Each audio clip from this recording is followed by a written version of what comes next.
opened an office on Park Avenue in Manhattan.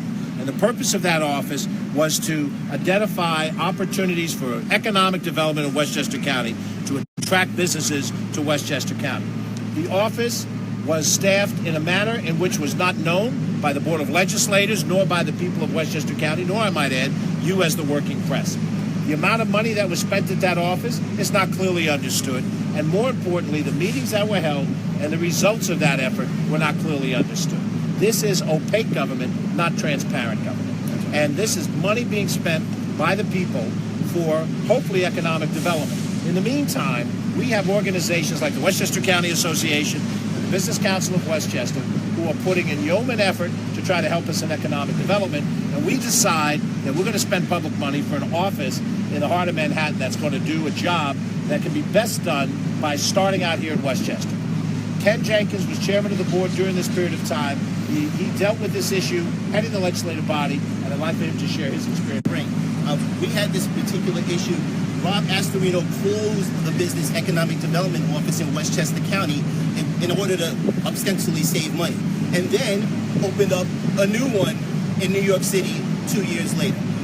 We asked for the information to get that level of transparency, to understand what issues, what people were meeting in the office, and more importantly, what economic development came to Westchester County because of those efforts. And those things have been totally silent.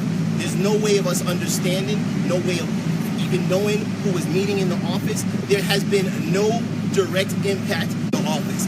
The fact of the matter is that we cannot continue to have that kind of lack of transparency, the kind of things that are happening in that New York City office, because we were like, well, what's going on down there? What money is being spent?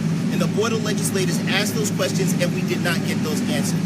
The office that was closed in White Plains was an economic development office that could have given that front, that could have made that particular place a welcoming front to work with the Westchester Business Council, as well as the Business Council, as well as the County Association, to make sure we had that open door right here on Mamaroneck Avenue, which we used to have.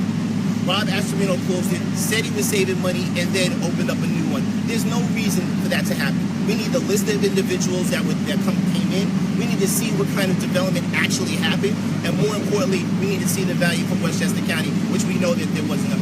So now we need to make that change. We need to have more transparency, more openness, and to make sure that those things move forward. And that's why we're here talking about that today. Which was that? Right?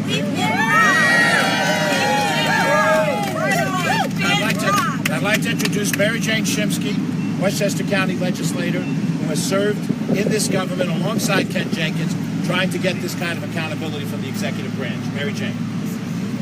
I would like to add two examples to the very long list of government business that we are not finding out details about.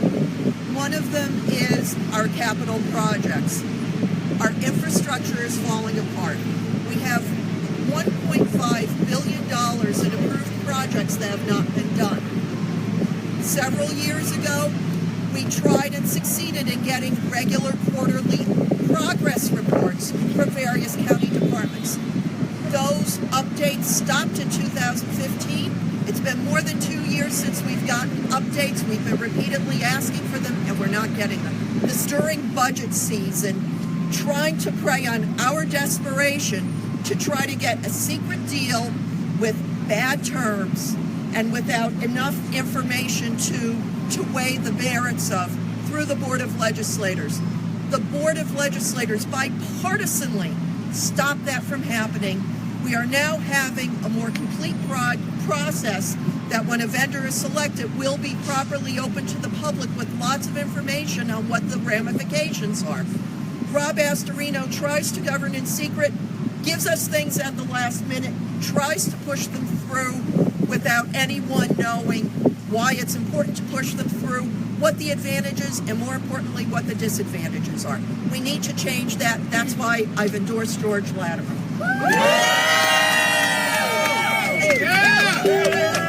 So two things of importance. Number one, what do we want relative to this office in New York City? We want a complete disclosure of when the office was open, and if it's closed, when it was closed. We want to know exactly who is staffing this office and over what kind of time frames. That material should be foilable. It's foilable for those of us as legislators. It should be foilable for the county executive, but in the spirit of openness, he should release that publicly. When he releases that, we'd like to see exactly who from which companies were met with out of that office and what possible results came from that. Do we see a business that moved into Westchester County or was somehow retained because of the use of that office? Or was that an office just a place to park yourself when you're in Manhattan? Is that a place of an office where you might be doing things governmentally or politically that you shouldn't be doing in a governmental office? And are you sitting there making phone calls raising money?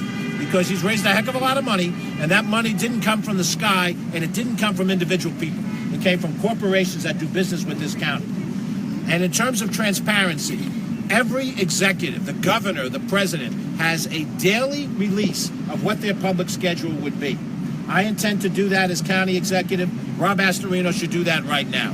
We should know from morning, every day that you have governmental business, official meetings with people. Who are those people you're meeting with? It should be publicly available. It should be available for the press so that you can cover these issues as well. I pledge to do that starting January 1st, but before January 1st, that should be done right now. Let us know who we're meeting with, in which office on Park Avenue, and who's meeting with you on the 9th floor, and who's meeting with you at a restaurant around the corner. That's public information that you should have access to so you can do your job as the press, and we as legislators and as citizens can do their job. The contracts that are authorized at the Board of Acquisitions and Contract are too important to be something done in a small room that people don't know about. So we intend to put a television camera on so that you can see. Obviously, we hope to broadcast it through local cable access so that you can sit and see. And I guarantee you'll learn more about your county government watching the Board of Acquisitions and Contract than you will from the press releases that get issued to announce different types of things. We're also going to ask the same TV coverage for the County Planning Board, because the County Planning Board has an essential responsibility in land use, regional assessment of land use issues all across this county. And those are just two steps. There's going to be more open and transparent things that we're going to look at. When I was chairman of the Board of Legislators, almost 20 years ago, we opened up the Board of Legislators.